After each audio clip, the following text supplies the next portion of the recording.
All right, we're live.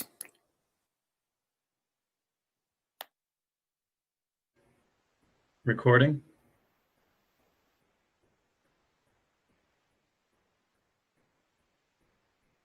Going on, but I'm not sure what's going on, but the record option is not available right now, so I'm going to look into that. But we are live on the stream. Well, I'll give a little background then and see if we can figure that out, Patrick, because I'd Okay. like to record it. Jay won't be able to join us. He had an unexpected trip to Duluth this afternoon. So, work session, we're going to talk about the housing ordinance. First, we'll look at just a real brief bit of high-level background, and then we'll look at the ordinance itself. And we're just going to dig through it and start at the top and go through and look at each part, make sure everybody understands, or if they have any questions about it, give everybody a chance to talk about it if they want to. If that works for folks, and if we realize soon into this process that that's not working, we can talk about doing something different. But for now, I think kind of a thorough, systematic approach is what we need to try.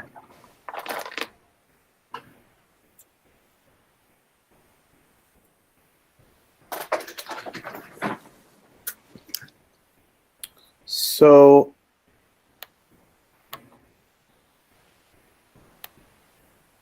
I'm not able to tell why that's not available right now, but two of our three methods are working. So I'm going to suggest that we trust them and move forward. Okay, sounds good. So I'm going to share my screen and we're going to look at a memo from a ways back.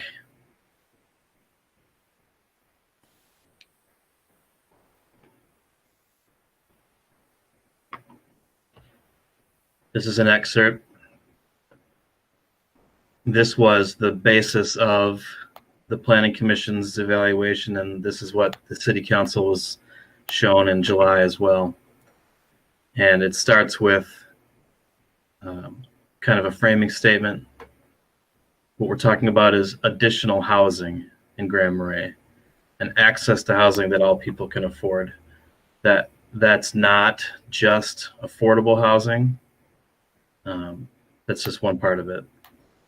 And then the Planning Commission's analysis is they believe the best way for the city to aid in the development of housing is to increase property owner and builder access to existing utilities and infrastructure, and increase density that provides that opportunities for housing without substantial levy increases required to fund new utilities. So that's a strategy that they had used for the basis of all the changes that are in the ordinance. And then they have these guiding principles that achieve the community vision, create rules that are easy to understand and comply with, remove barriers to new housing units, allow additional use of the existing public infrastructure, bring most of the existing residential development into compliance, and design regulations and limits to protect the top community values and issues.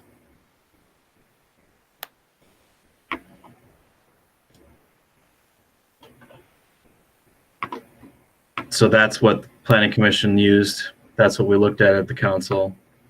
But before we move on, I just want to make sure that everybody's okay with all of that. That makes sense to people.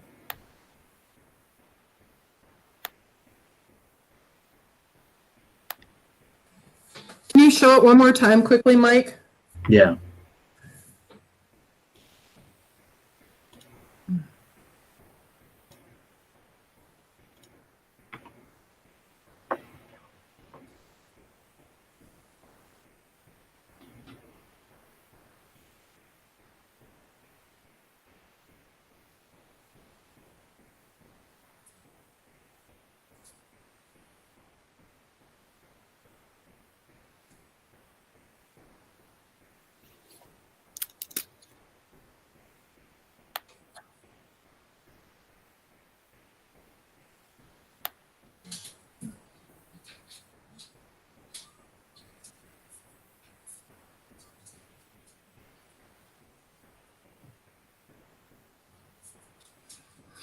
At number 5, bring most existing residential development into compliance.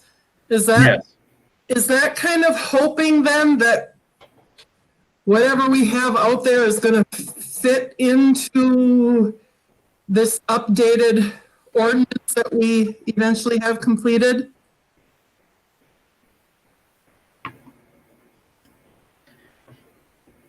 The basis of that was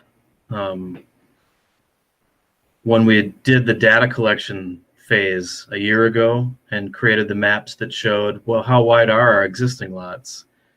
What is their areas? What kind of setbacks are out there right now? And we found that a significant portion, I shouldn't say we found, we knew this was true before we started.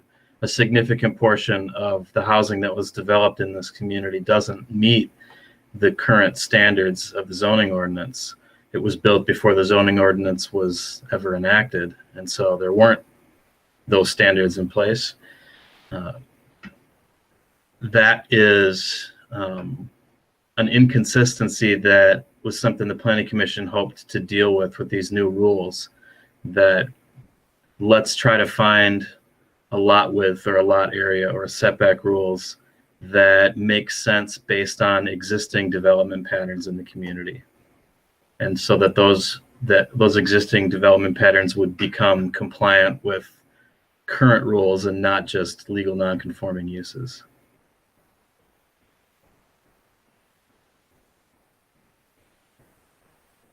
That memo is in your July meeting packet. If you want to dig back, it's on the website. I can send it to folks with that summary information if you want to be able to look at it at any time. Tim, you were going to pop in. Yeah, and what that did, what the proposed ordinance didn't bring every property into compliance. There are homes on lots as small as 25 feet. We didn't feel that was an appropriate standard, but we found that there were a lot of homes that were built on 40-foot lots that seemed to be able to fit in neighborhoods without creating any particular issues. And that's why I think that we looked at we didn't try to bring everything into compliance. We just felt we tried to lower the standard so that most of the properties would be brought into compliance. And just a quick reminder that that's one of the 6 elements that were used.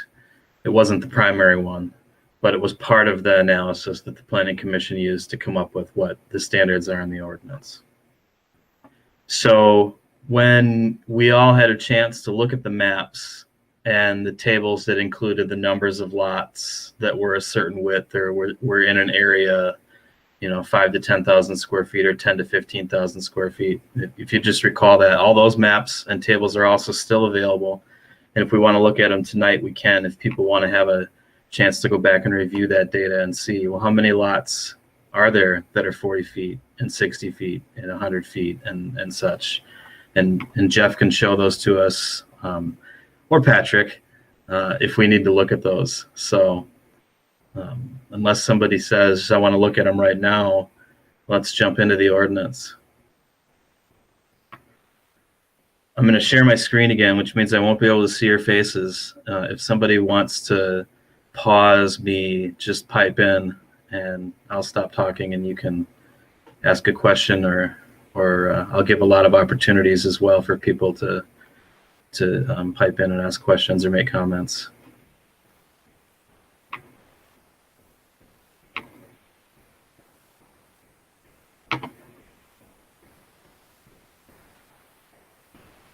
So here's the ordinance.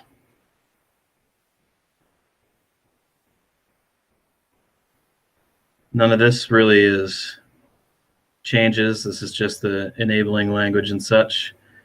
And basically, this is a red line of a significant portion of the zoning ordinance. So this ordinance includes, over 30 pages of redlining of the ordinance.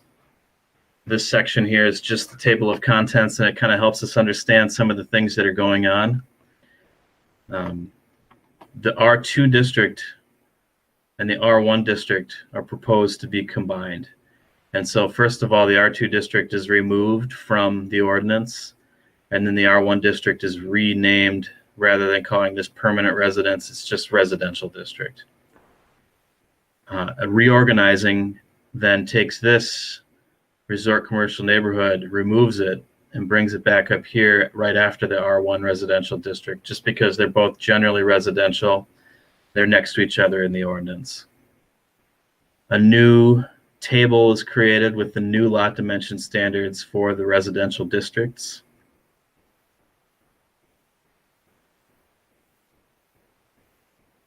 And then there's a certain number of these general regulations that are reorganized. So this erection of more than one principal structure is removed. We'll look at that. Mobile home requirements are just relocated. So are these are all relocated.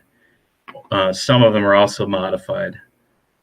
And we'll take a look at that. And they're all relocated to this section up here called use specific standards. And this one is also relocated to use specific standards. Any questions yet?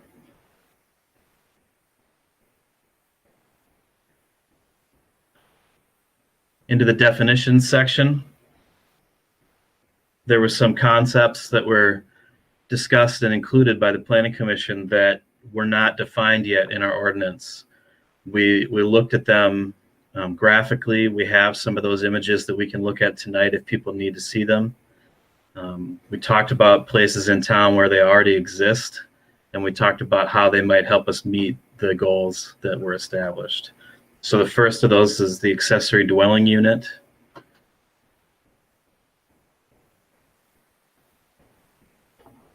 It's basically just a dwelling unit located on the same lot as a principal one-family dwelling. This is one of the reasons why we removed the language later on about multiple buildings on a lot, because we're allowing it with this accessory dwelling unit language. It can either be attached to an existing house or, more likely to be the case, detached in a freestanding building. There are examples of garages that have been changed into apartments, garages that have apartments above them or as a part of the building, just separate cabins that are currently being used as rental properties. So the accessory dwelling unit just creates a way to add new residential units without significant investment in land and infrastructure. Hopefully this is a way for folks to add affordable units, but it doesn't have to be affordable. It's also a way for folks to access their own investment in their own property if they want to get into the rental business. Any questions about the definition of accessory dwelling unit? Later on in the ordinance, we'll look more at the rules about it. Well, later we touch on like an allowable number of accessory dwelling units. Yeah, we'll look at all the standards required for accessory dwelling units later on. Okay, great. Mike, I don't know if this is a spot or if it's further down. I can't remember. I could. Tiny house. Are we defining what a tiny house is somewhere in this? We talked about whether we wanted to include a definition for tiny house, and we decided we don't need it. So we're talking about it here, and if that is confusing to people, we can remove it. I think there was a desire to include the terminology because it's so commonly used these days. But since we don't have minimum building sizes, then there isn't a need to have a separate definition for tiny house, because anybody can build a house right now that other people would think is tiny. We have actual existing tiny houses in the community right now, and because we don't have dimensional minimums, we didn't add the definition. Okay. I guess when I think of tiny houses, I watch too much HGTV, forgive me guys. But I think of, a lot of them are on wheels or mobile, or some are in place, but we're not exactly talking about that, are we? When we say tiny houses are here in the community, are they tiny houses or are they small homes?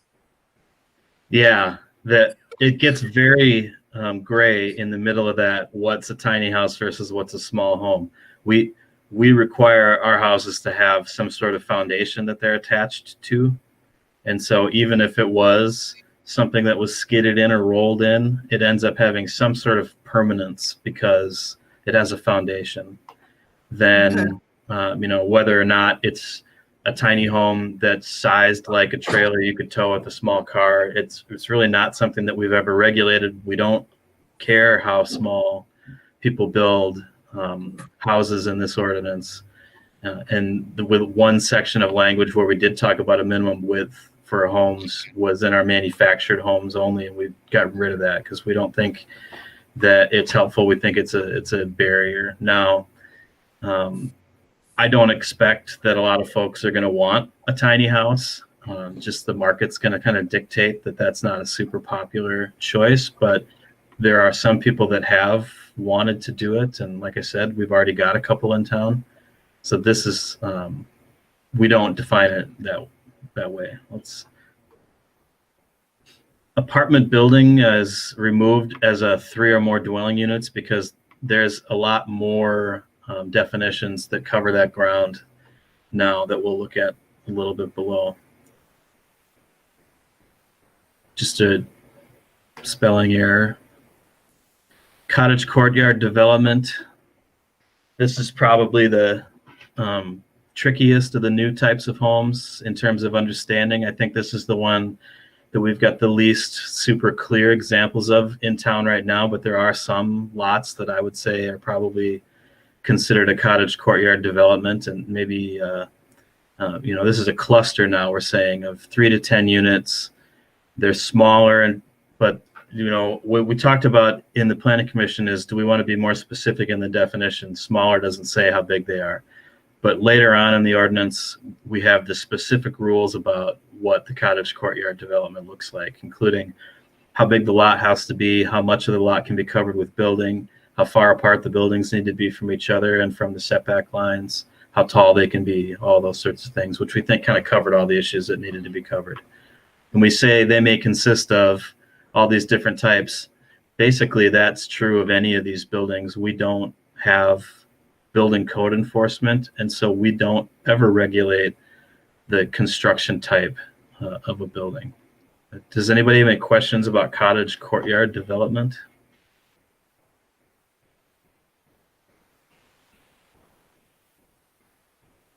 Okay, dwelling now, one family. I think everybody knows what this means. There's some changes here, and what are we doing? We said other than mobile manufactured home originally, and now we're including that in this definition. I'm not sure why we ever had other than mobile manufactured home, because frankly, we don't have existing controls in our zoning ordinance that would stop somebody from taking a mobile or a manufactured home and placing it on a lot and calling it a single family home. As a matter of fact, I think, Tim, you brought up at the last meeting, this has happened, of quite a few just next to you, and I can certainly think of a number as well. So now we're clarifying that they're not a separate thing. If it's one building that's designed for one family group, then it's a one family dwelling. Oh, and look, there's tiny house, 400 square feet. I guess we did leave it in. Although it's not underlined, so I wonder if we didn't mean to take it out. In any case, whether or not this is here, we know what that is. Dwelling, multiple family. Again, this is covered by a lot of these different types, so it's removed and we get a little more specific. So let's talk about these now larger types. Small apartment is 3 to 6 units that share one building entry typically. They don't have to, but this is to kind of differentiate them from the row house and townhouse, which comes later. We're saying it as the general scale and appearance of a large size house, but again, this is language we talked about We may want to be more specific. We may not want to say this at all, but further on in the zoning ordinance, we talk about the specific rules. How big can they be? How close to the lot? How big does the lot have to be? How tall can they be? All those things. Large apartment is just 7 or more. Later on, we'll look at when it becomes a large apartment, what that means in terms of minimum lot size and setbacks, which are different from some of the other types. And then we also talk about, well, how many units can it be? And that affects the lot size as well. And then dwelling, attached row house or townhouse. This is saying 2 to 8 units per building, which are attached horizontally. So I think people probably can picture that. Again, we've got images of that we've looked at and that are available online. We can look at them right now if we have to. Any questions about these? Small apartment, large apartment, row house, or townhouse?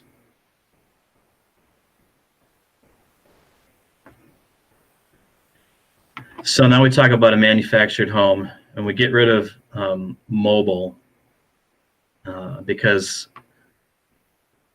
that's something that's different. But manufactured maybe used to just mean a single or double wide trailer home, but that just means so many other things right now. And Minnesota statutes has weighed in and talked about what it means. And so we don't really need to have this as a separate than a regular stick-built home, a manufactured home, but we do define it because the statutes have it as a separate thing. So it's not a travel trailer, it's not a camper, it's not a motor home. Those are not manufactured homes. And then there is this definition, again, because manufactured home is covered by building code issues and state statute issues. We've got that in there. I don't really think that this has any effect on what our rules say, but it's just an updating to make sure that our code is up to snuff. Any questions about manufactured home definitions? Then modular home.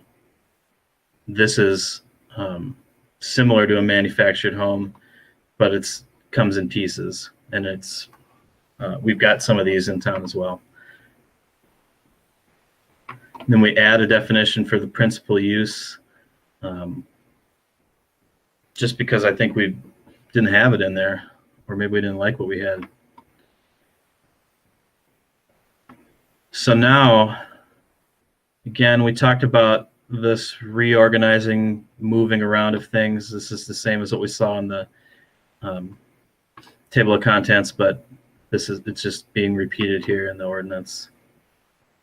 We'll dig into the residential district. We changed the purpose, first of all, because the name has changed, but then to also reflect the summary that we started with. What are we trying to do here? And this language comes out of our community vision and comes out of the goals of the Planning Commission's effort here. So it's a broad variety of housing types, meet people's life cycle and affordability needs. The principal uses are changed pretty dramatically. So we used to have this kind of catch-all for 1 and 2 family, including mobile manufactured homes. Now we don't talk about mobile anymore because that's something that's covered in a separate section. If it used to be mobile, but it's attached to a permanent foundation, then it's not mobile anymore. Manufactured, modular are all okay. 1 family dwelling is good. 2 family dwelling is now added as a separate line item. Small apartment, which we remember is 3 to 6 units. Large apartment, which is 7+ units. Attached row house, which is up to 8. Cottage, courtyard development. Those are all now allowed as principal permitted uses in the R1 zone as this is proposed. Anybody want to talk about that or ask any questions about that, or would you wait until some of the standards for these? I just have a quick question I think that can be defined here. And I don't believe by our definitions, but I want to make sure, in the manufactured and modular homes we talk about, that's not including a double wide trailer. Would that be correct? Or can they have a double wide trailer if it is put on a concrete foundation? There are a lot of double wide trailers, that come in on wheels, but then the wheels disappear and they get attached to a foundation. I suspect there's quite a few of those in town right now. I can certainly think of a lot in the county. So I don't think we have, up until now, tried to prevent those with any of our existing zoning language.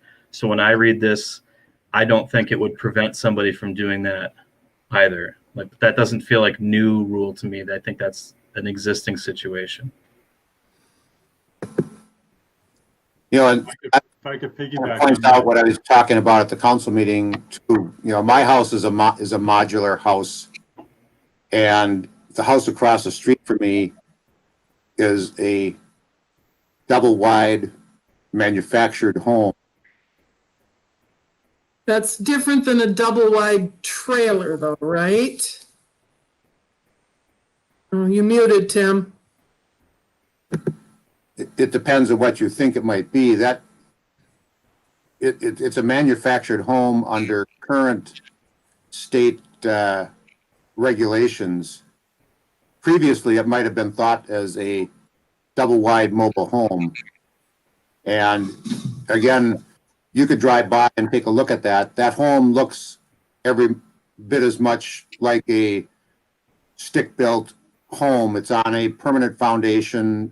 You can't tell. It has, log siding on it. You can't tell that home is anything other than a residential property. I mean, nor can you look behind and tell that that was a modular home. The home that's on the corner across the street was a modular home, and that's a modular duplex, side-by-side duplex. Mhm. So 3 different housing styles, all using different, what we would call types of housing. So here's what I'm asking, and I guess I'll be straightforward. I know that Gopher Campground is in the city limits, and they don't have double wide trailers anymore. Most of that's been removed. Could somebody take what used to be, and I know who owns it, and that's not the plan, but Howard Jones's old homestead property up on 5th and 4th. Could somebody turn that into, I don't know, could they put, say mobile homes like what was at Gopher on that spot, a double wide trailer? Could they put multiple double wide trailers there because of the size of the lot and create somewhat of a mobile home park? I understand your question. I don't know the answer to it, but I think we will discover the answer to it as we go through the ordinance. A mobile home park is something that we still regulate, and there's a lot of state statute that regulates it as well. And so if someone has the ability to ask for the permission to do a mobile home park, but I just don't recall what the rules around it are. I think we'll get to see them in this ordinance because I believe we relocated and slightly modified them. Okay, because I can just see when we talk about housing values in, residential areas, that would change people's housing values to be right next to that or have that within their neighborhood. So I was just curious, but yeah, we can keep going, see if I can figure out the answer. Yeah, I think what's important to recognize though is you have to eliminate that terminology of mobile home. It has to be substituted with manufactured home, which means it meets current standards under the state. Even though we don't have a building code, the state manufactured housing code does apply. And if we're calling them manufactured homes, it has to comply with those regulations. But you're right, Kelly. I think a property like the old Howard Joines property could be developed with multiple manufactured homes under a cottage courtyard type development, or even as single family lots. I mean, we know that property was divided into 5 lots that complied with the ordinance, or at least were able to be approved as complying with the ordinance with a variance. So there's a lot of ways that housing could be accomplished under this ordinance. Standalone single family dwelling or other types of uses of manufactured homes to build. Back to the ordinance.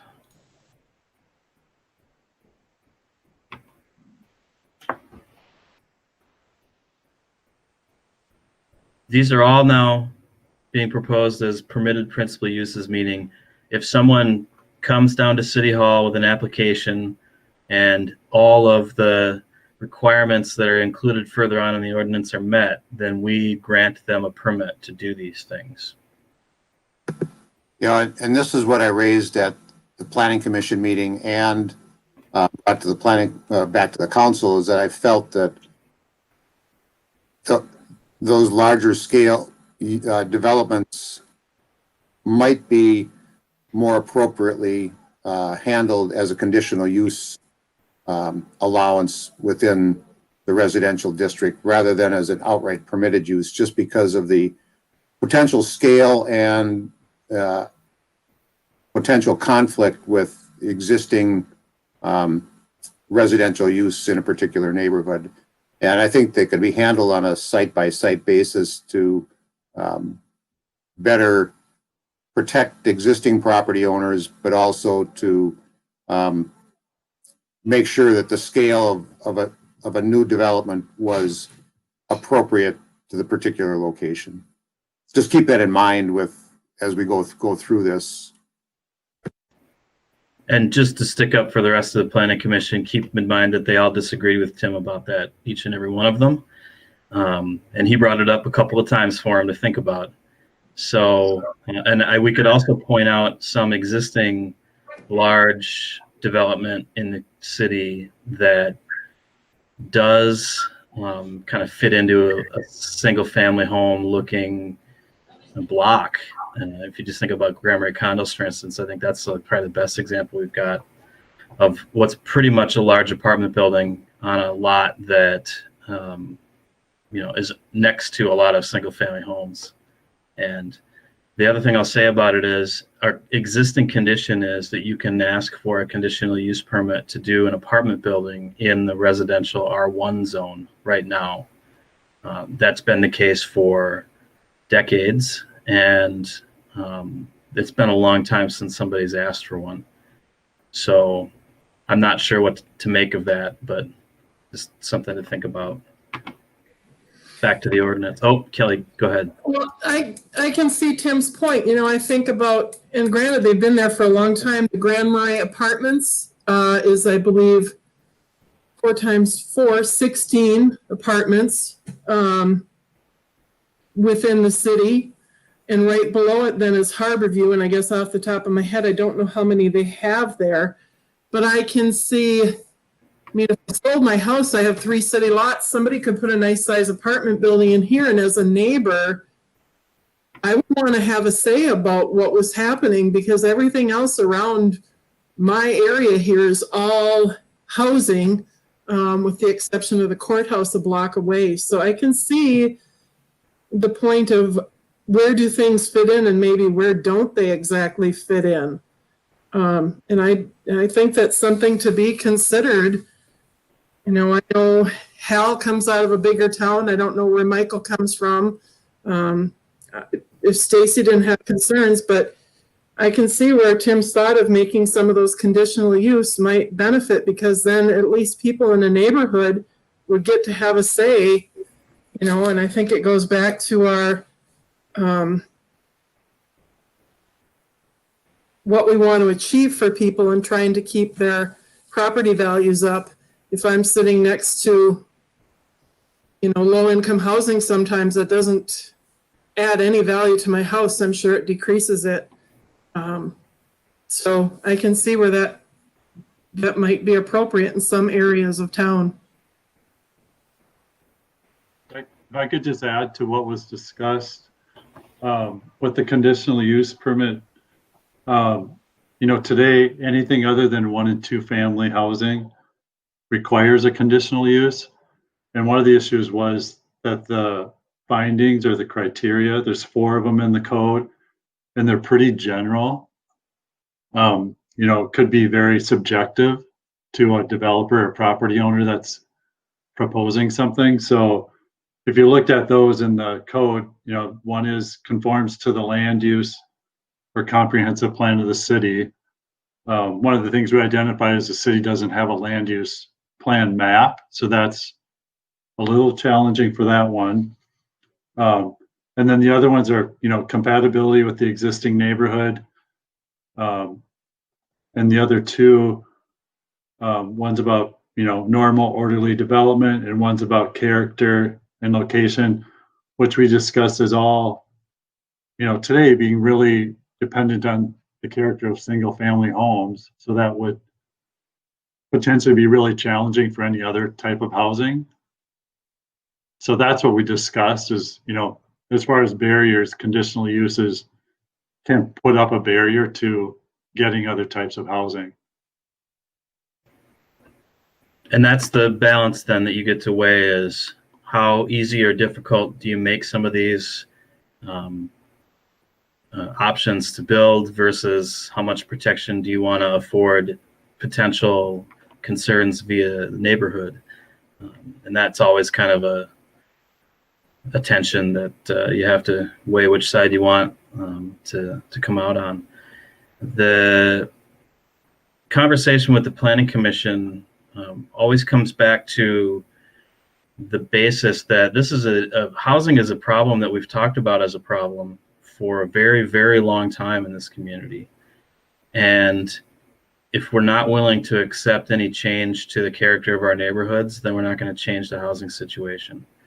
And the difference, you know, the folks that are hoping that we can expand our way into more housing, that came up quite a bit in our conversations with the public was, and you know, particularly with developers, if you could just give me some free land or some affordable land that has utilities connected to it, then I could help solve the housing problem by building more houses. But that's just not financially feasible for us as a community to do that. So the Planning Commission, I think, kind of went into this understanding that these rules are going to allow what people might consider the character of their neighborhoods to change as a method to finally address the housing issue.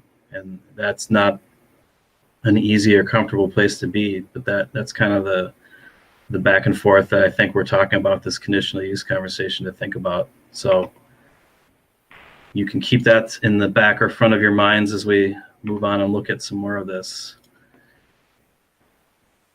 Where did it go? Aha.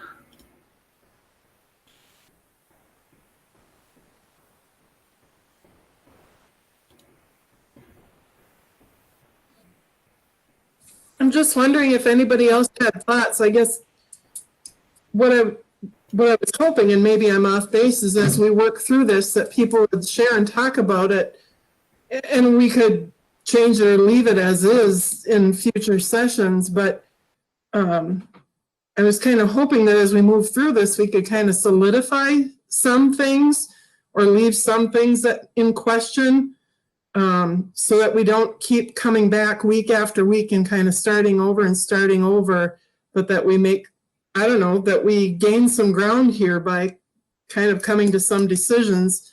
I know Jay's not here, but I don't know what other people had thought we would do during these sessions, or if it's just basically for us to understand in another session or three, we're going to then either leave it as is or make the changes that we want to see made. I don't know what people's thoughts were. Well, I was hoping, Kelly, that just exactly what you described is what would happen. We don't have to do it that way if people don't feel ready yet to discuss it thoroughly and kind of solidify it and move on. But if people do want to discuss these issues as we go past them, this is the time. We don't have a goal to finish this tonight. It's not like we have to get through 30 pages of this and we're done talking about it. So it just has to take the time it takes. And yeah, please weigh in with debate about it right now. I think, go ahead. Okay. I agree with Tim. I think that when you start looking at large apartment dwellings, attached row houses, or cottage courtyard development,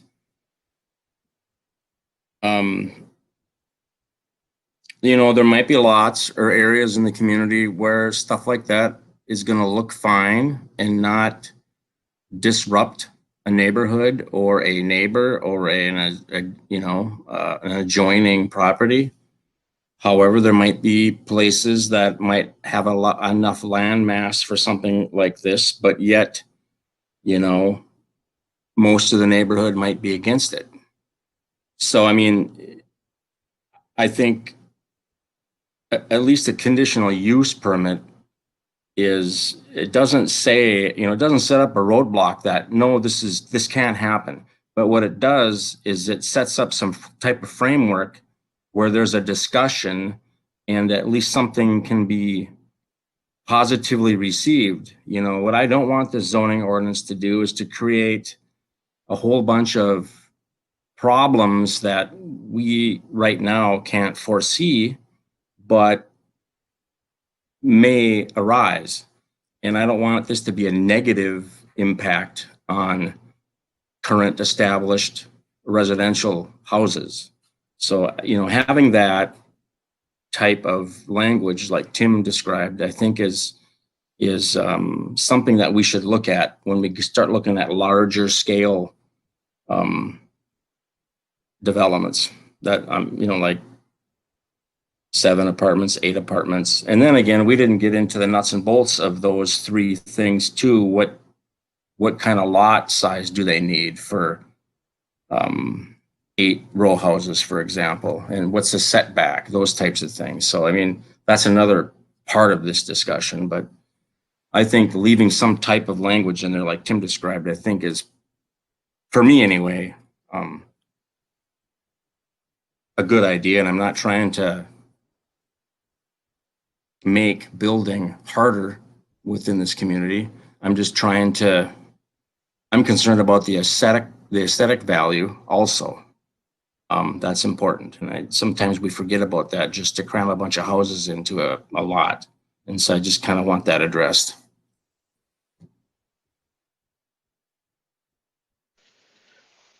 I guess I can understand the concerns that Craig and Tim bring up, but I also think, you know, to me it seems like if you know the intention and what the mission of what the planning commission was supposed to do was to try and work on infill, basically the non-expansion of infrastructure. Because I think most would agree that the fringes were, you know, pushing a block here, a block there, and expanding infrastructure. You know, all that's doing is saying, you know, here, this stuff is now available to build houses on and it saves money. But the city didn't want to do that, doesn't want to do that from what I understand. And so the point of this was to do exactly what this would allow to happen. That, yeah, if there is, you know, Kelly, if you decide to sell your place or there's empty lots somewhere, that it's a permissible, you know, the solution to the affordability and availability, if you're not going to expand infrastructure, is density. And density, you know, I mean, I don't think I disagree. I mean, I don't, I wouldn't want even the, you know, any apartment building right next to my house if it changed my view, if it changed my, you know, but, I don't know. You know, I know from what I do and projects that I've been involved in, that I think it's the importance of clarification in what is allowed and what is not allowed. Even if what you were doing is completely allowed and you discuss things, or the person discusses things with the neighbors and tries to be accommodating, there's people are still going to say no. And there's always people that are going to say no. And I think, like, if we are expecting the private sector to try and fulfill some of this need and demand, I think it's an awfully big risk to ask then to, like, let your neighbors get together and say like, well, no, we don't like that. What if you use a different kind of siding, or we don't like this shape, we don't like this? It's like, well, I mean, I don't think I disagree with what anybody said. I think it's a complicated issue. It's a super complicated issue. But, you know, development by democracy is, it's terrible. You know, I mean, you kind of have to, I think, to get some of this stuff to happen, you have to, not like intentionally ruffle feathers, but it is going to disrupt and it is going to change, because that's what we're asking for it to do, is to change, right? It's the only way we can do infill building, is to change the existing look, the existing feel of what we have. You know, I'm not trying to sound argumentative when I say that, but does that make sense what I'm saying, right? Like, isn't that what we were asking? Is that if we're doing infill, if that's the solution here, that absolutely we have to know that that's going to change the look, and then to lay that out to the people next door to say whether or not they like it. I don't know, like that's tough, right? I mean, how do you win in that battle? I see what you're saying, Anton. I think you're right. I think, you know, no matter what we do, someone, 10 people, 2, probably won't be happy. But what I like about the conditional use in this situation is I look at it that from a leadership perspective, I've always gone back now and looked to say, how many people do I want to bring to the table? And we know that sometimes there gets to be too many. But in something like this, I would want to at least hear from that neighborhood. And maybe 20 come in and say, no, absolutely not. And when we're done having a discussion, maybe 12 say, okay, if you're going to do this, what we've talked about, I'm good with it. And I feel that that's a win. 8 people aren't going to feel it is, but I do. And I hope that the best outcome happens. What I don't want to see happen, even though we're looking to create housing options, is that we don't inspire people to say, well, yeah, if I get rid of this or that, I can put this many homes, and gee, I could have a little apartment and still have a yard, and I could have 3 or 4 more apartments and rent and make money, and suddenly we're losing the feel of a town or of neighborhoods, where it's become that we're just cramming everybody in so we can fill the jobs that are here, or whatever it may be. I still want it to be a neighborhood community with family homes, not just apartment buildings, row houses. I think there's appropriate places that those things fit in. You know, one of them I listed now, and the neighbors probably wouldn't maybe be so happy, but when I consider the old Howard Joines lot and property, that has some options, and not so much because it's in a neighborhood, but it's also along a busy byway where we have a school, we have churches, we have a hospital, we have lower income housing, we have a senior care development. So in that area, I consider that there might be some other options besides just putting one house there that has a really huge yard. And that's kind of what I'm fighting for a little bit, is that those neighbors have a voice. We don't have to give in to everything, but if there's that discussion in a conditional use permit, then maybe we're getting that best outcome.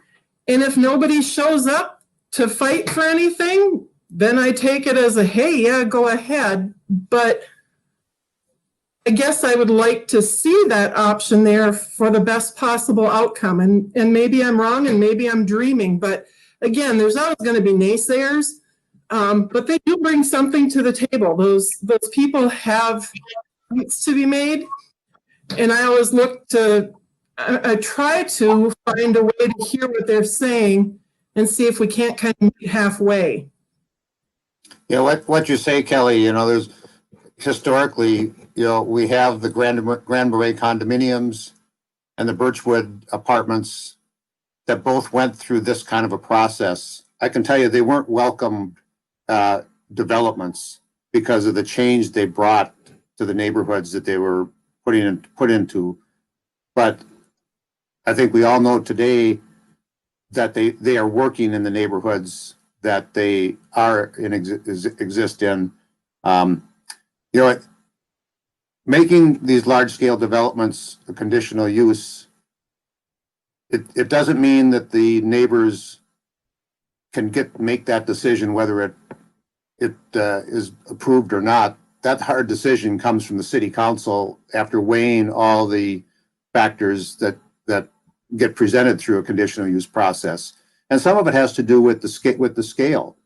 You have to, and also you have to recognize what may have pre-existed on lots too. And where the Grand Marais condominiums was the old Masonic Lodge, which was a large structure that, didn't, that blocked views from those that were above that.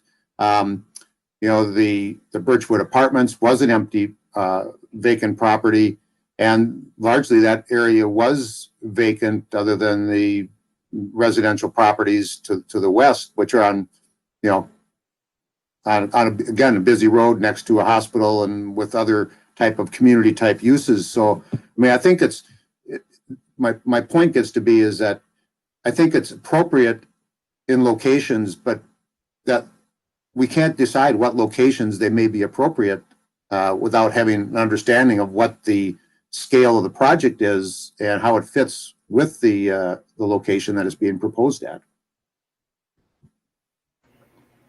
And I'd say we're typically really bad at understanding what scale means before we actually see it in person for a couple of years. It's a really kind of a common phenomenon that there's a lot of concern about a development. It gets built, there's a lot of grumbling about it, and then after a couple of years, there's not a peep about it because we're used to it, and it fits suddenly. And people that come afterwards that didn't know it was there before think it fits just fine. They don't know the difference. That one of the things we tried to do early in this process was, again, gather data about what's already here in this community.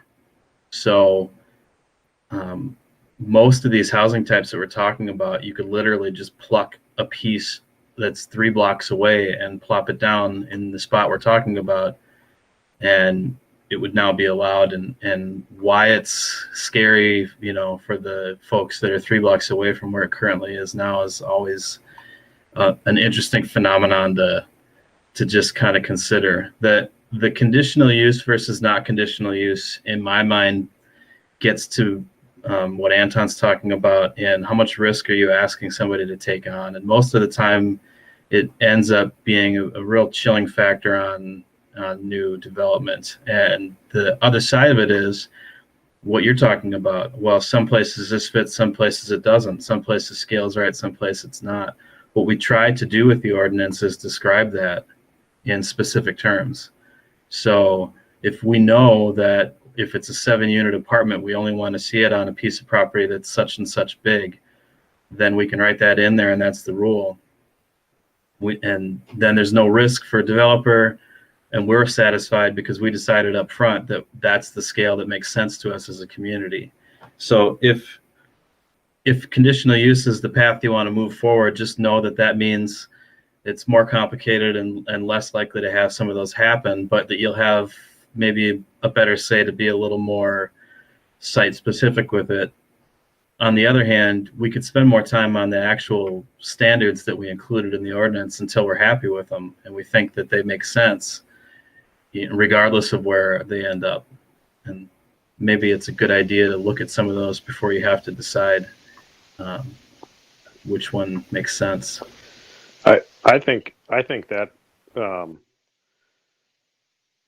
I think this conversation part of it's been good, but I think I think we can kind of maybe all win if we do look at, because we can pretty quickly pull up, if we're saying a large apartment, the qualifications for that. If we look at setbacks, we look at parking, we look at lot size, we can pretty quickly, I think, pull up what amount of lots, existing vacant lots, which aren't a lot, you know, or what, you know, if there's a vacant lot somewhere, like what somebody would have to do to buy something to tear it down to make that happen. I think we could do that pretty easily. I don't know. I mean, you know, I don't know. I'm not. There's software out there, right? I mean, I hear what you're saying, and that's another route, and I'm willing to explore that.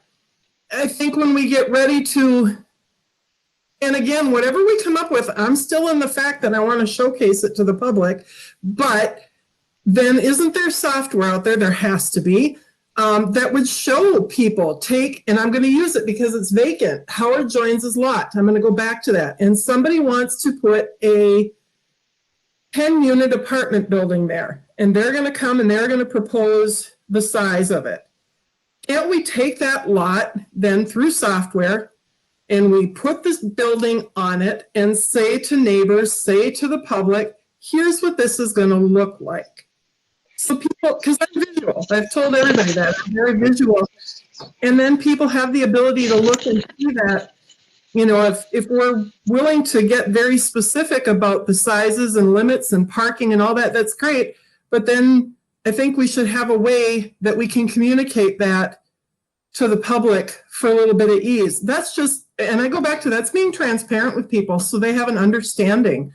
I'm willing to work at this at any way, but again, I want people to really understand as best they can. And that we're investing in trying to help people understand and make these things happen. I'll stop. I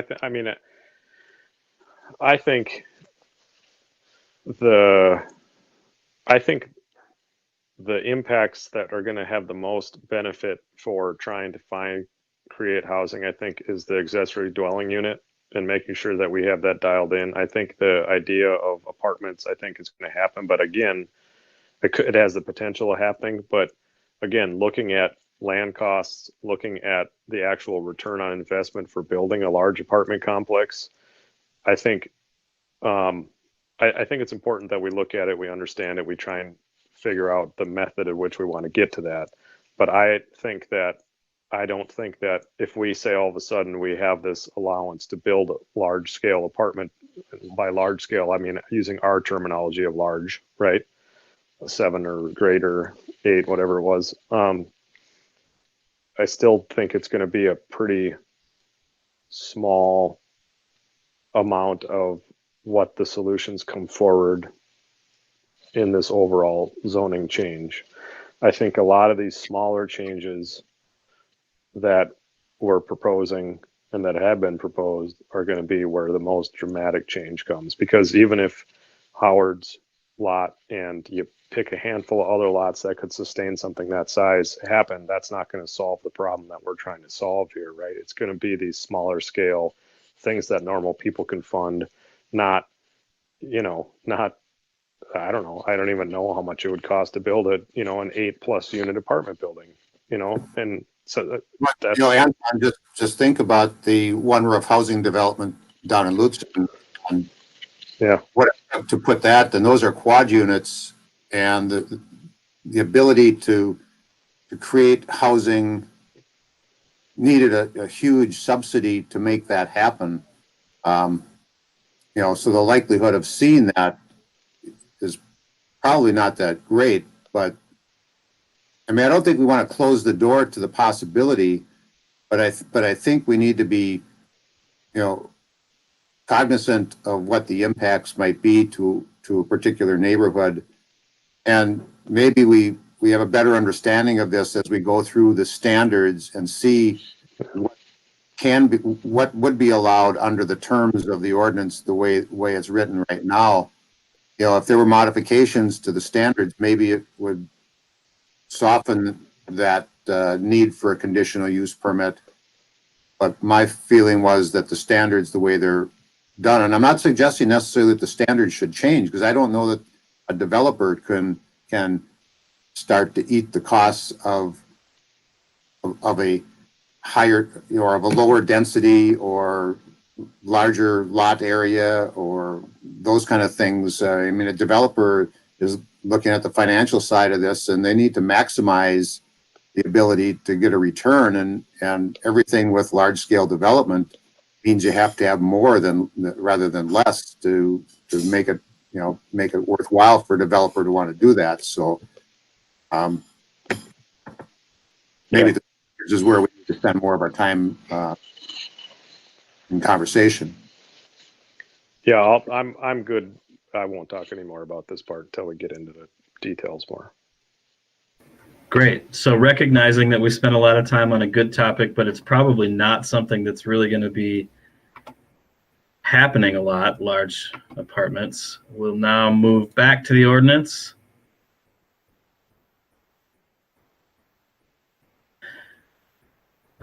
Got rid of this language here. This is a change that I'm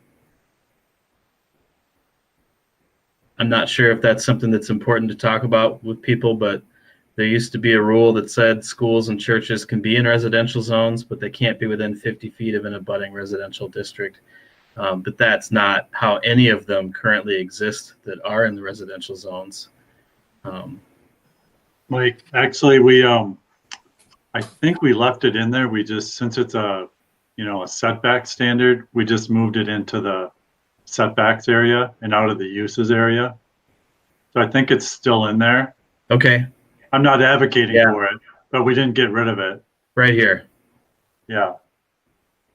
It's part of our reorganization. Yeah. Okay, so now we'll move on to the uses by conditional use, the principal uses by conditional use. We had this language that we actually have spent some time talking about recently in the past few years because of the whole vacation rental story. And would this be a backdoor for people to doing that? And we made some changes to make sure that it wasn't.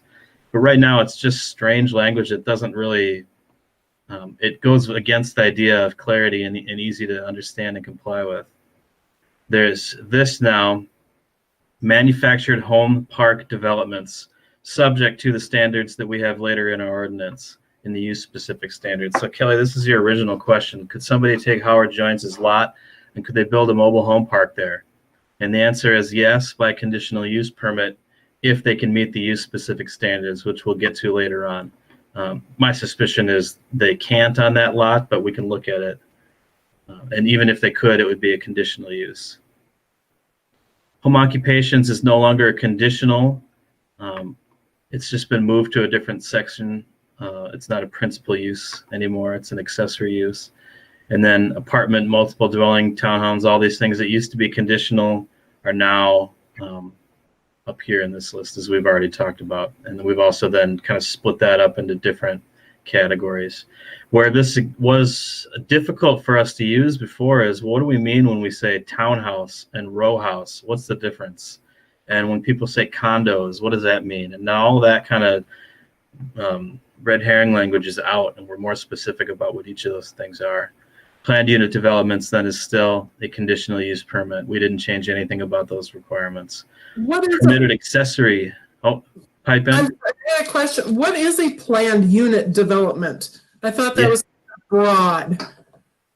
It's a development style when people started liking the idea of mixing uses, that you basically can take a chunk of land, sometimes it's undeveloped, sometimes it's being redeveloped, that used to be zoned one way, and instead come up with a development that says, I'm going to condoize 20 different units here. Our planned unit development language says you can have up to 4 units an acre, and you have to have a minimum of 3 acres. And then once you've got a planned unit development, there's no more lot size minimums, there's no more setback minimums, but there are a series of other requirements that are added, like open space requirements, parking requirements, sewage requirements. It would be suited for taking like a 20-acre parcel, and rather than cutting it up into 10,000 square foot squares, instead putting a cluster of homes in one corner of it, and then taking the density from the whole 20 acres and using it in one spot to kind of save the infrastructure costs. But it's never been used in the community.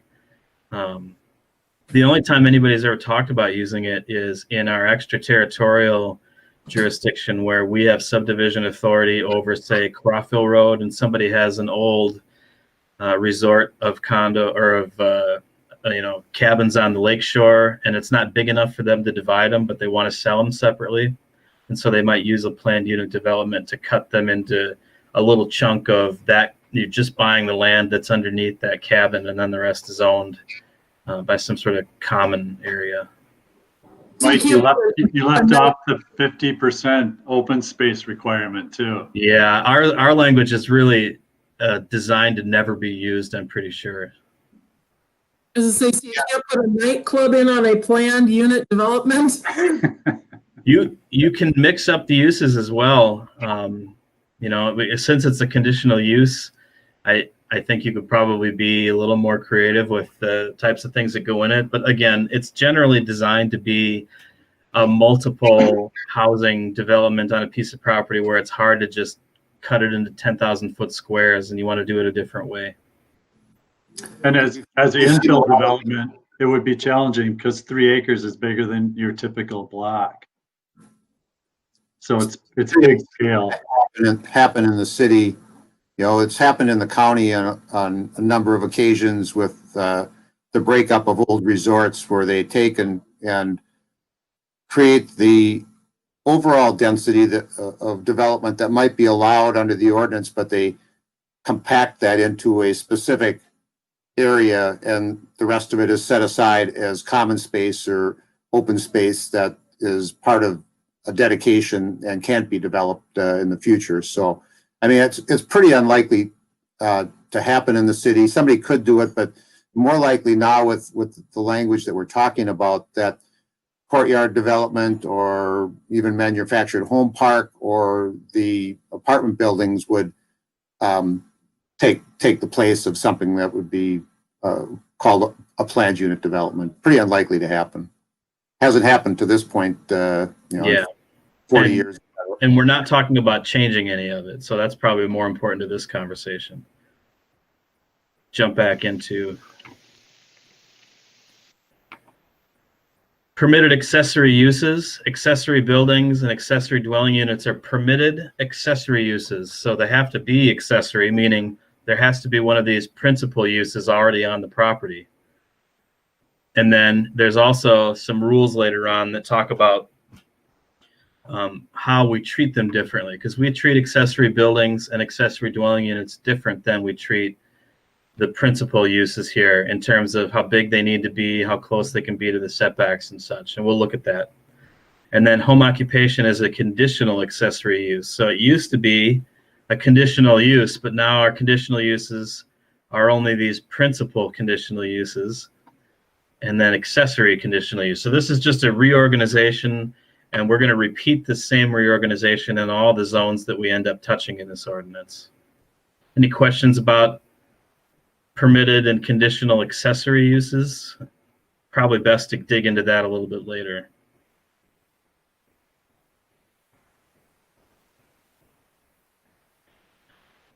So this now, height, yard, setback, lot area, and coverage requirements. This is a section that existed before, but we just said we referred to a table that exists in our ordinance, and now that table is not going to be used for residential stuff, and instead we've created a new table 1905A that we'll look at in a second that covers our R1 lot dimension standards, our building and yard dimension standards. Then building height is 35 feet. This is not different. This is the exact same, but we're just putting it in a different place in the ordinance. Cottage courtyards, however, they can only be up to 20 feet tall. So if you're going to have those multiple, we called them smaller structures in the definition. Now we're actually adding some language that says what we mean. We mean they can only be 20 feet tall. We're going to have some additional requirements in a bit about them. Front yard setback is minimum of 25 feet, or if two or more lots in the same block have dwellings, then the minimum setback is the setback of the one closest to the street. So this is one where we had to spend a lot of time as the planning commission talking about what's the purpose of these setbacks and what would the issue be about moving it back and forth. And how do we deal with the fact that when we look at our existing neighborhoods, a lot of them don't meet this requirement or even come close to it? So this is how we did that. New structures, if they're on a block where they generally do meet this requirement, then their minimum is 25 feet. New structures, if they're on a block where they don't meet this requirement, is as close as the existing buildings already are. I think we went through that pretty well, but let's talk about that for a sec. I'm just wondering how that works on a corner yard, and I can think of the one probably at the bottom of my street you go by every day. You know, they don't really have a driveway per se, but they have the side door, and then they have the front porch that faces the Congo church. So I think of that one. How does that work when you have a corner lot? We call corner lots, we define them in the ordinance. We're not changing that definition. What it says is both of the street frontages are considered front yards, and then the other two are considered side yards. So we would look at that language and say the corner lot has 25-foot setback from both street frontages unless there are at least 2 dwellings already built on that street frontage that are closer. Thank you. Yep.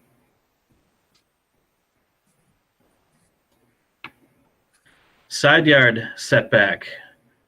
In the R1 zone now it's 10 feet. It's being changed to a minimum of 5 feet with the following exceptions. Attached row house and townhouse dwellings is 0 between them and then 10 on the sides of the buildings. Small and large apartment dwellings is 10 on the sides of the buildings. So let's spend a minute on this one. Does anybody else think that's awfully close? Well, and just to remind you, that's what it is in R1 today. When he says that, he's talking about if you wanted to build an apartment building, it's allowed in the R1 zone right now with a 10-foot setback and a conditional use permit. If you're building a house, it's a 5-foot side yard? Just the apartment building. So the 5-foot side yard is new.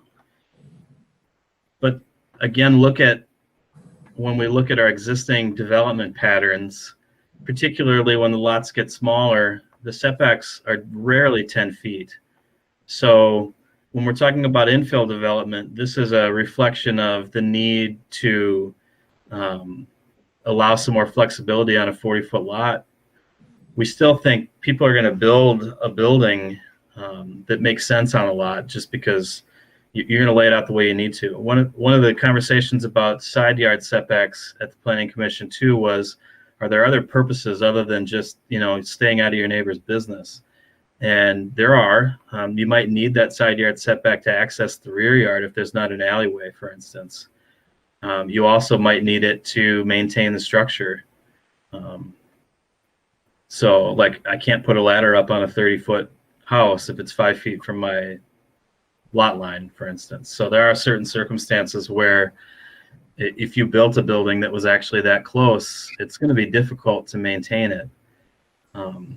That's actually the case right now. I can't put a ladder up against a 30-foot house with a 10-yard setback either.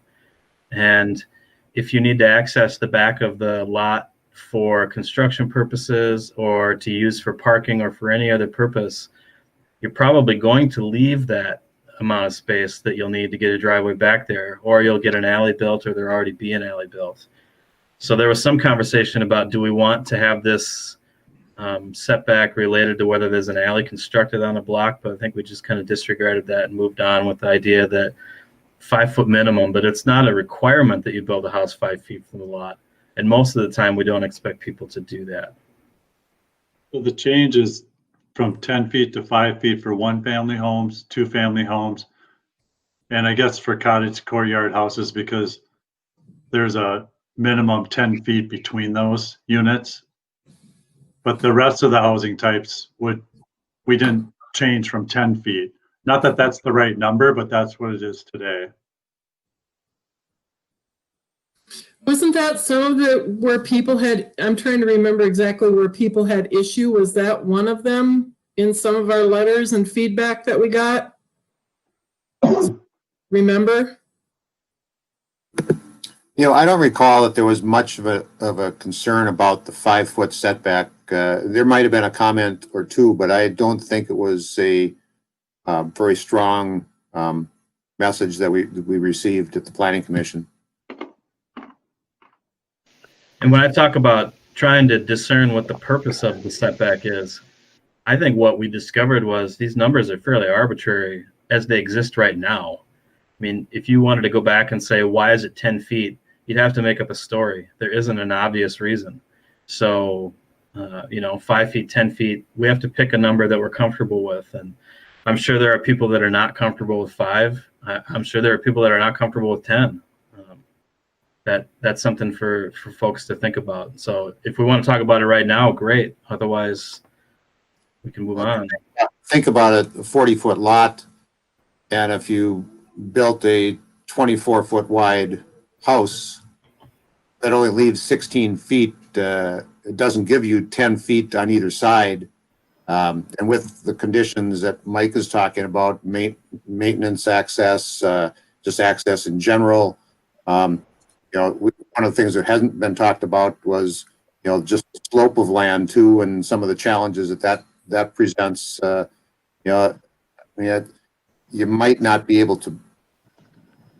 to accomplish much on a 40-foot lot if you didn't have 5-foot setbacks. You might, but you're still going to likely build in a way that is appropriately suited for that particular lot, whether it's the slope, whether it's the access, whatever the needs might be.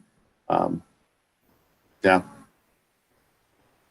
And we did look at other cities, and we found 5-foot setbacks is not uncommon.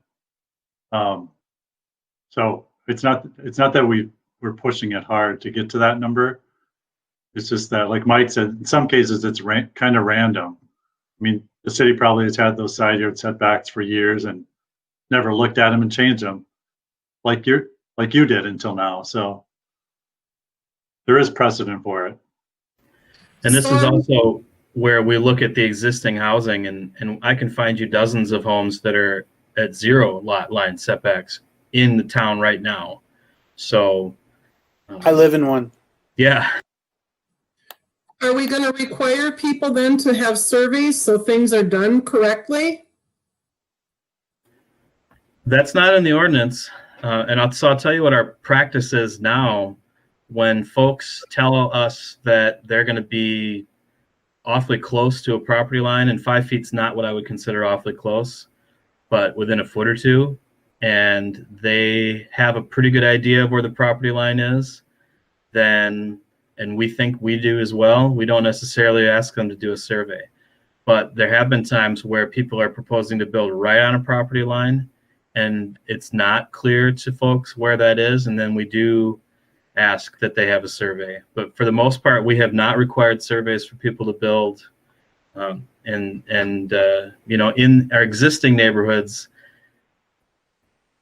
I don't know of many times where that's created an issue, but I can also think of a number of examples of structures that are not entirely on people's property. So they're a little bit into rights of way, or they're a little bit on the neighbor's yard.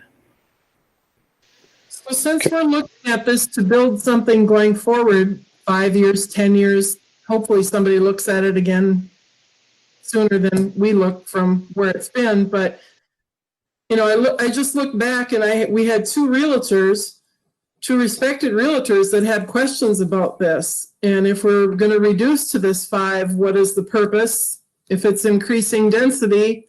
And another one that said then they suggested if you're going to do it, that we should have people do surveys to make sure that lots are following, and this is going forward. I recognize we can't do anything about what is already here. We can't change that unless we want to drop a bomb and wipe us all out and start again. But I think that if we're going to, again, I'm going to say, if we're going to put ordinances in place, they need to be followed. There's a purpose for doing it, not just, well, here's kind of your guidelines. And that's like telling a teenager, yeah, you're supposed to be home by 11 o'clock, and every night they're consistently in by 11:30. Is that what we say is okay? I guess I'm wondering, I'm not looking to solve the problem of housing in Grand Marais necessarily. I am hoping that we help to create homes for people and open up some housing. But the problem has come from more than just the lack of homes here. I mean, it's happened over the course of the past 30 plus years, and I don't feel like we are going to have an ordinance that's going to suddenly solve all the problems of it. That isn't my goal, and it may have been different than what the Planning Commission has or what's written down on paper to people, but I know that single-handedly we can't solve the whole problem. I think that we can help ease the problem, but if we're going to make some of these changes, I think there has to be follow-through and follow-up to make sure that people are doing what they're supposed to do and what they say they're going to do. And that may be a whole nother discussion for another night because we're almost an hour and a half in. But I firmly believe that if you're going to put rules in place, then somebody needs to make sure that the rules are being followed, especially in something like this. I'm not sure there's a problem there, Kelly, that we're trying to solve. I mean, I don't think there's widespread land use fraud going on right now where people are building where they didn't say they were going to. I'm sure it's happened a number of times because I can think of some. But I don't think that's an issue that is as big as the one that we're talking about right now, which is housing. I hope that all of your goal is to solve it, recognizing that we can't affect a lot of the things that have to do with the issues that are housing. And so the Planning Commission, certainly their goal was to solve housing, but was their expectation that just changing this ordinance and that's going to do it? Definitely not. That it was that this is what we have control over, that this is where our role in housing is clearest, and that we know we can do things that might make a change.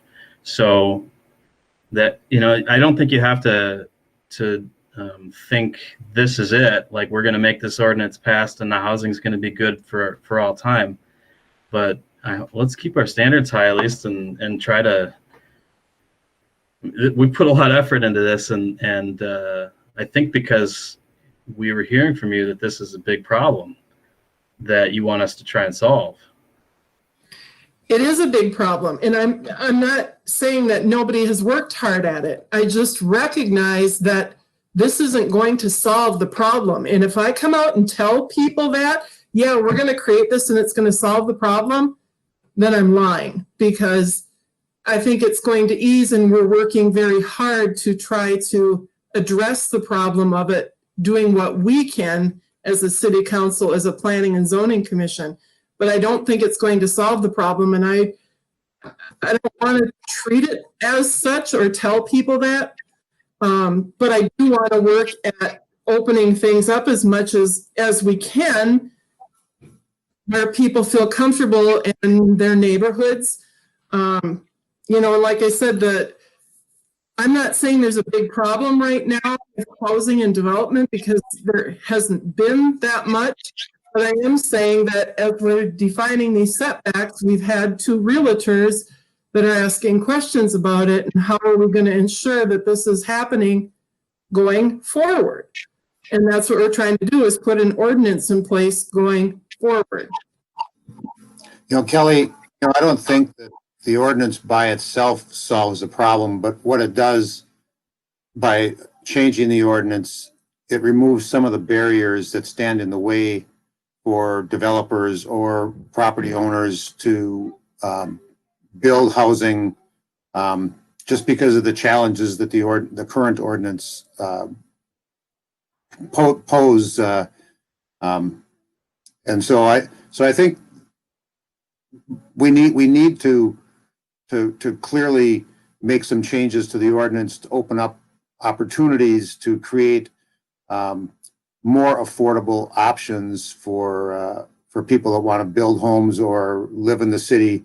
And it's not our responsibility to make that happen, Yeah, but it's our responsibility to make the regulations that could make that happen, have those be workable regulations.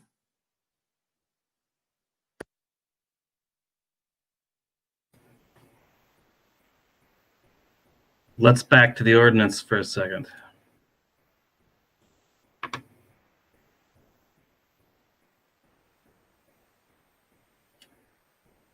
So setbacks is an issue that might need to be revisited, it sounds like, but we'll move on for now. Rear yard setback is not changing from the existing 25 feet, and now corner yard, we're talking about block face here. So that, I think that should clarify the question that you had earlier, Kelly. This is related to our existing corner yard definition. And then this language that, as Jeff mentioned, was just moved from an earlier section. We're going to skip this section here, which used to be the resort commercial neighborhood, or used to be R2, which is now going to be resort commercial neighborhood, just as location. So all this language is R2. I'm going to skip through what's just being erased. If anybody wants to look at any of that, let me know. And now we have resort commercial neighborhood. Now this is Yeah, tricky Mike, to follow. Oh, Mike, can you just, relay why we removed the R2 district, it wasn't just an arbitrary thing, but, so the R2 district, let's actually go back to share screen. I think there is something there worth looking at. For some reason, it doesn't like me to go back to that window sometimes. You could just show them R1 also, right? Yeah, but I can't find that even. All right, there we go. I think if it minimizes, it doesn't let me show it. This list of permitted principal uses that's being erased and uses by conditional use permit that's being erased is the exact same list that is in the R1 zone right now. So there's very little difference in the regulations of these. We can do 1 and 2 family in R2, or if you want to do something else, and it's called multiple family residential district. Here in the permitted principal uses, there are no multiple family options. They're all conditional uses. How has that played out over time? Take a look at the zoning map at the end of the ordinance, and you can see where the R2 district used to be is going to be colored R1. It's basically a portion of land that's kind of around the southwest corner of County Road 7 and the Gunflint Trail. So GES and moving down towards IGA, but not quite to the highway, and heading west to 3rd Avenue area. There was the idea, I think, in a previous iteration of the comprehensive plan that we would locate multiple family units somewhere else in a zone. And it's back to that, I think, conversation we had earlier. Like, where do these things fit? Do they fit in existing residential neighborhoods, or should we find someplace else where they can fit?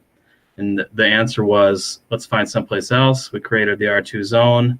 And as of today, there are 0 multiple family units in the R2 zone. And there's quite a few in the R1 zone. And so as a strategy, let's locate those apartment buildings somewhere else. We failed in 2 ways. One, nobody located any of them where we said the R2 zone was supposed to be. And 2, people kept building them in the R1 zone. So we decided a strategy of having a separate zone for multiple family isn't going to work. And part of the reason, I think, is just because it's not that big a community. To cut it up into pieces like that where we can all agree, yep, apartments make sense there. It ended up being a place where they just didn't make sense. So now they're allowed in the R1 zone as a permitted use in this ordinance version. I guess we'll go back and revisit whether we want that to be conditional, but it doesn't change the strategy either way, which is we want all of our residential uses to be allowed in our entire residential zone. Does that kind of cover it, Tim? Okay.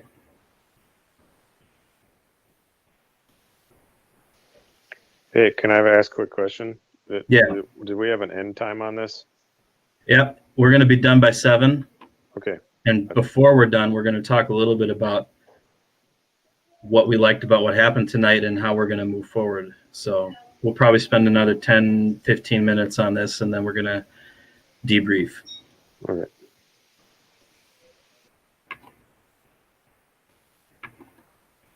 Again, this is R2 disappearing. This RCN, now there's a mixture of we've moved it and we're also changing it a little bit. So you can see the red lines in here are where it's being changed. And this language is being changed here just to match with the other language in the R1 purpose statement. There's really not a lot of difference in the purpose statement.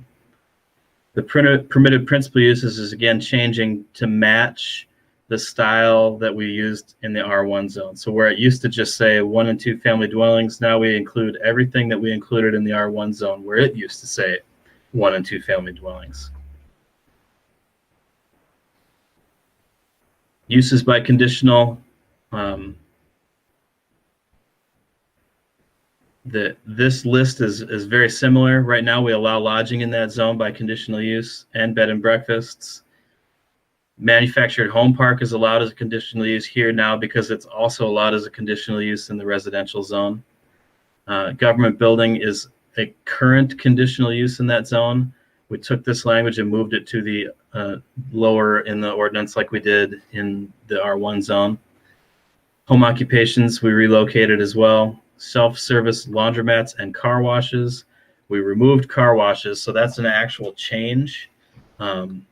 Planned unit developments is here. Apartment buildings is no longer conditional because it's back up in principal use. And then this church change is the same as in R1. So let's just look at that list one more time. Lodging is a current use. Bed and breakfast is a current use. Government buildings is a current use. Self-service laundromats, planned unit developments, churches, schools, and such. Kind of an eclectic mix. This is a strange zone, which is why at the end of our conversation with the Planning Commission, we wondered if we didn't also need to just kind of revisit the RCN zone in its entirety, and started talking about that and decided that's an issue for another day. So they may want to come back and revisit it, but in the meantime, all these changes are designed so that the RCN zone's regulations about residential uses match up with the proposed residential uses in the R1 zone. Permitted accessory and then conditional accessory. This is a new organization of those things, and it's the same list as in the R1 zone. Yeah, just Questions about that? a little historical perspective on that RCN district too. Just, I mean, obviously, you know that it's the old Gunflint Trail, has the mix of residential uses, lodging uses, other commercial uses. And I think what occurred over time was we found that the ordinance, the way it was written, didn't really recognize these non-conforming uses nor allow them to expand or modify or do anything when in fact there was never an intent to change that district from what it was to create a strictly residential or a strictly commercial district. And so this neighborhood resort commercial district was created back, I think, in the 80s to reflect the kind of the nature of that corridor that is spelled out by what you see in the ordinance. I mean, you wouldn't have plugged a laundromat into a district like that, except that it existed there. The lodging units, the resorts that were there, created a mix of lodging and residential, commercial uses. I mean, here we are. And maybe the reason to not get rid of it is to still recognize that those uses, while they seem to be operating compatibly, you can't create a standard. It's difficult to create a standard that acknowledges the residential nature or the commercial nature without kind of infringing on the other. So if we want to take it up, I won't be around to take it up, but No, I suspect the planning commission will revisit it just to at least look at the question of, do we have another zone that we've created or another style of zoning that we've been using that fits better? But we're not doing that now. There are only changes are looking at changing what is residential about it to match up with the proposed residential uses in the other zone.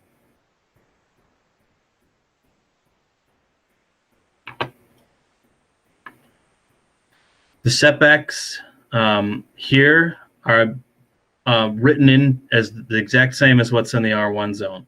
And where that differs from what's in the RCN now is very similar to how it differs from the R1 zone now.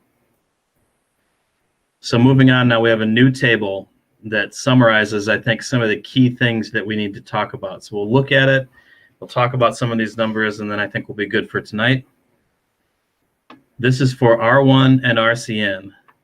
So right now, one family dwelling, we're saying the new lot area minimum is 4,000 square feet if it's connected to city sewer, or 1.61 acres. If it's not, this is 200 by 350 feet, 1.61 acres. That's the derivation of that. That's the existing requirement right now. So we're not changing that 200-foot width if it's not connected to city sewer. We're changing it to 40 feet if it is connected, and a lot coverage maximum of 50 where it's 30 right now. Two-family dwelling requires 5,000 square feet or 1.61 if it's not connected. Same minimum of 40-foot width, same lot coverage.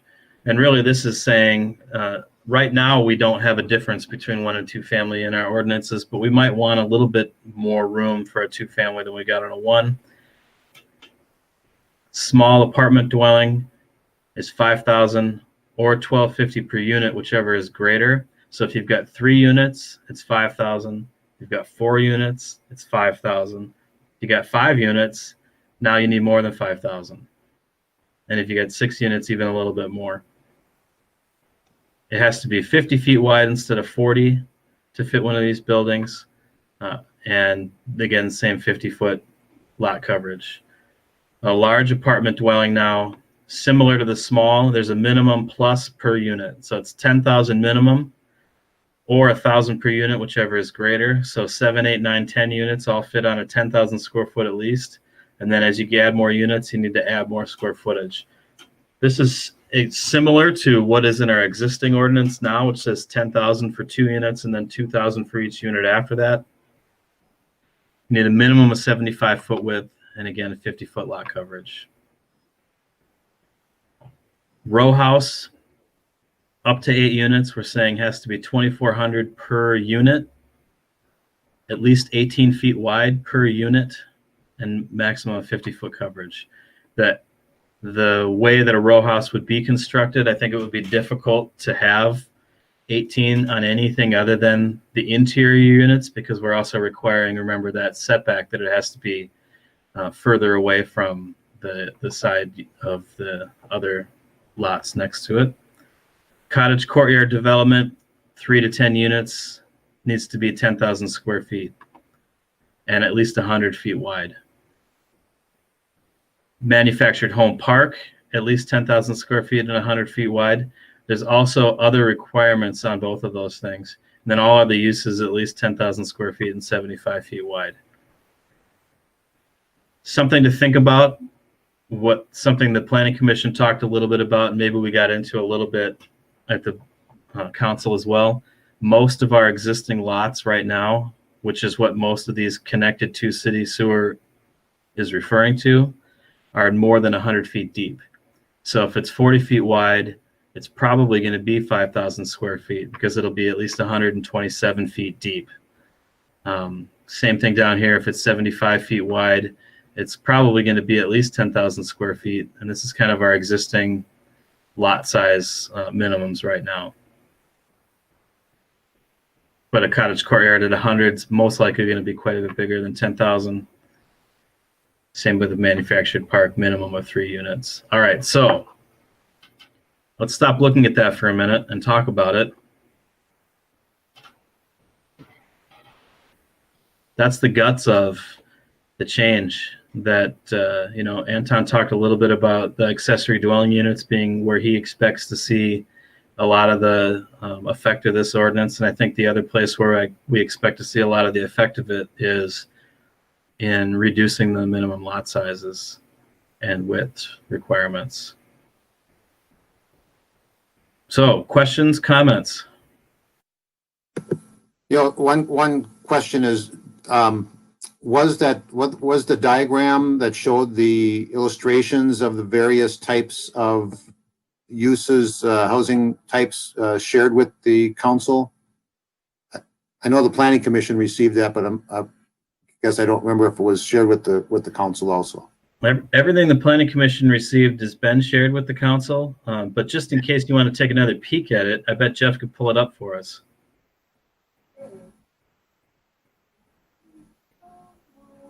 Yep, I should have it right. Let's see.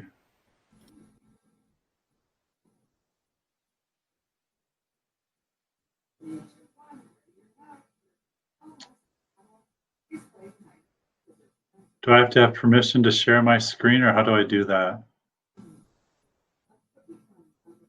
Lower Should right just be hand able to- corner, present now. Yeah. Oh yeah, I see it. Okay.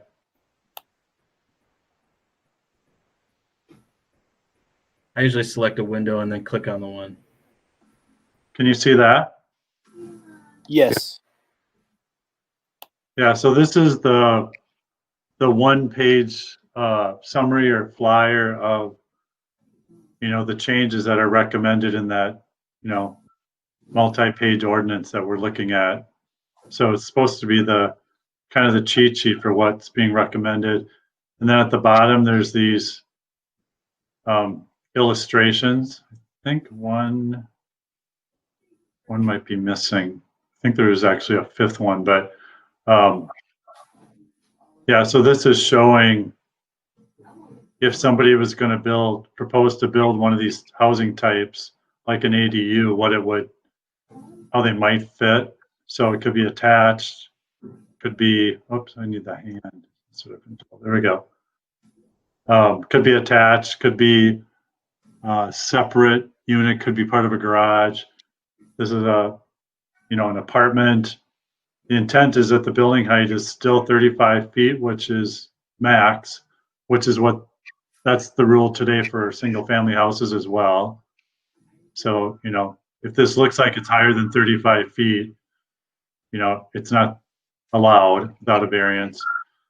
Row houses and then cottage courtyard developments.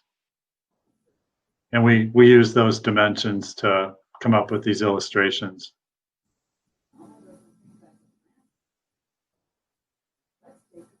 That's what you were looking for, Tim? Yeah, well, and the detail of those, excuse me. Yeah, the detail of those various types of development. Yeah, so we do have, I can pull up an example. Let's see.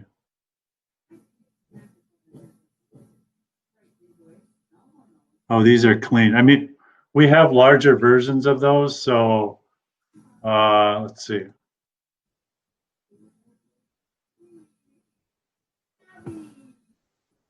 Do you see that? Did that change? We don't see anything right now. I'll stop sharing. Probably have to present again. See if this works.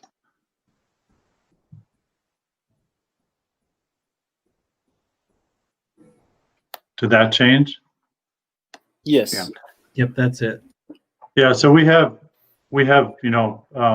larger versions of each of these drawings, and actually the ones that I have handy, I can't get to the other ones tonight, but I could have them for the next meeting or send them to you. I think staff has these, but we do have a version that has more labeling on it of dimensions. We just didn't want to have all that detail on the versions that were in the flyer since they're smaller images. But we do have some that are more labeled with setbacks and that sort of thing. Is that what you're thinking of, Tim? Yeah, I mean, I thought they were particularly helpful illustrations as to what potentially could occur, and I think that's what raised some of the red flags for me when I saw those illustrations and what might potentially happen. And the thing that strikes me even about this illustration is that the homes adjacent to that, you have a 2.5-story home on one side. I can't think of too many 2.5-story homes in Grand Marais. 2-story, 1.5-story are fairly common, but homes that large, to me, you might find homes that are more likely to be what you see on the backside of the that lot. Yeah, that's a good point. And we could change those. I think the thing to me, that would mean you would want to think about the 35-foot height that you have today, which of course we didn't talk about reducing that as part of this project. So, today that 2.5-story house could be there, even if it's not there.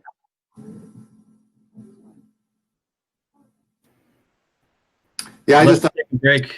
illustrations were helpful to me, and I just thought maybe other council members would benefit from seeing those illustrations too. Yeah, so we could send those out if you wanted to, Mike.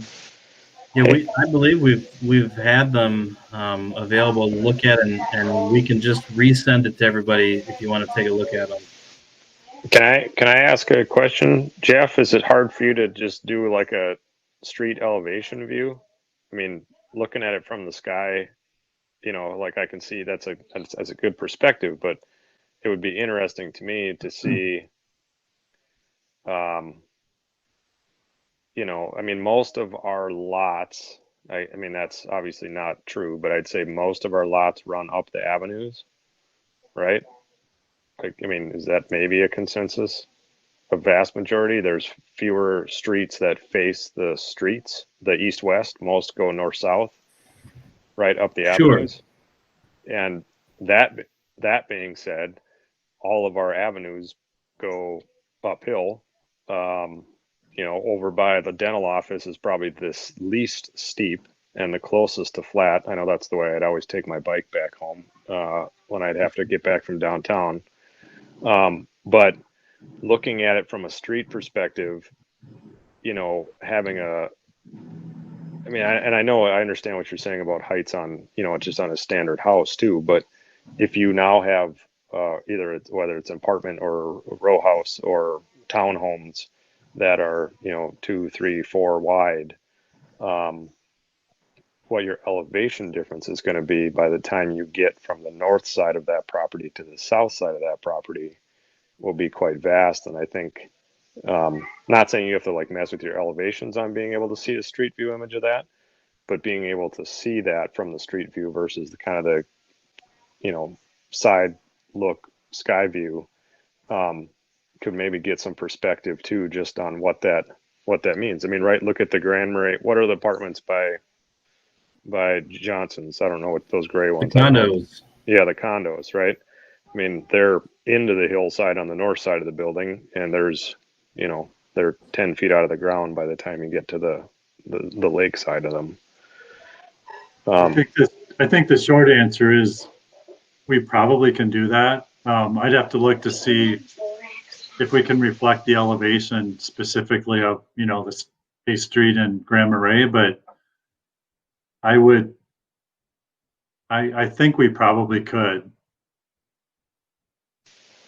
Yeah, I don't know. Again, if we're just trying to be, because I agree that it doesn't seem, again, with the houses placed nearby, looking at it from that angle, it doesn't seem like it would be that big of a deal to put 4 row houses next to each other.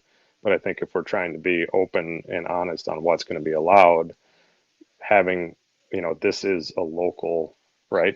It's for just Grand Marais, and Grand Marais happens to have streets that run pretty steeply uphill, and what that entails then, and how that lays out. And maybe it's you know, maybe again, that's a design thing and they all step their way down the hill like they do in San Francisco, right?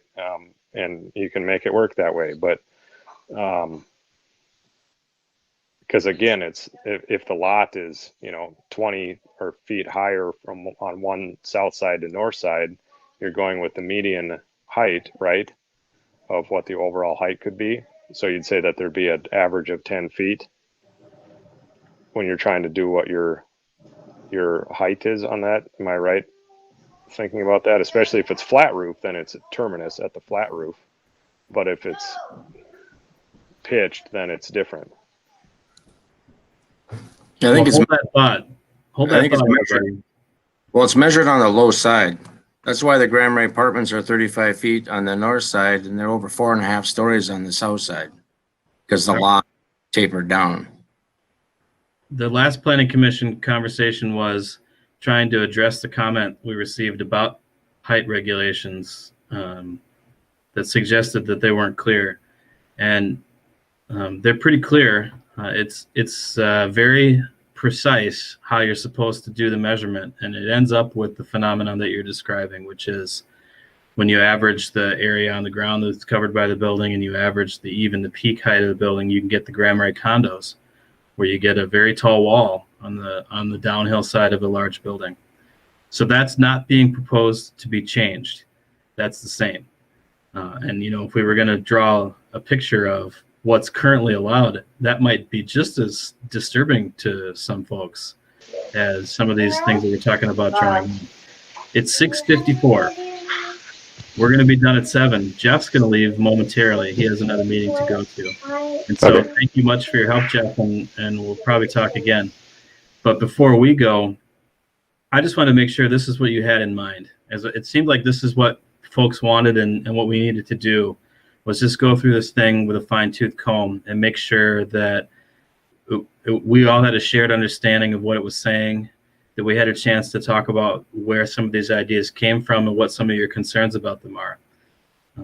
I think that part's working, but I'm not sure that we got to the part, Kelly, that you talked about where folks are then weighing in with what they want to have happen. And when we're starting to, but there also has to be a point where people make motions about things they want to change in this ordinance and vote on it. And I think that's probably the best way to think about moving forward with this. So I would propose that we continue to do what we're doing. I think another 2-hour meeting like this, and we could probably knock out the rest of it. And then we need to have folks be prepared to come to a regular city council meeting where they start making motions about things they want to change. And you can talk about changing them and then vote on it. And then when you've got this thing looking the way you want it, then you can consider it, or if you decide, you know, it needs a lot more work, then send it back or do what you want. But that's the part that's missing in my mind is motions and voting.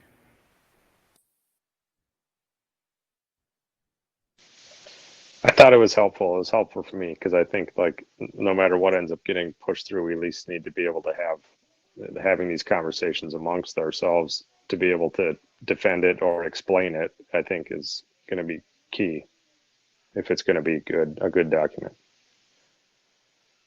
And on that note, I'm going to be the first one out. I got to go eat dinner. Thanks, everybody. Let me know when we're doing this again. Is that all right?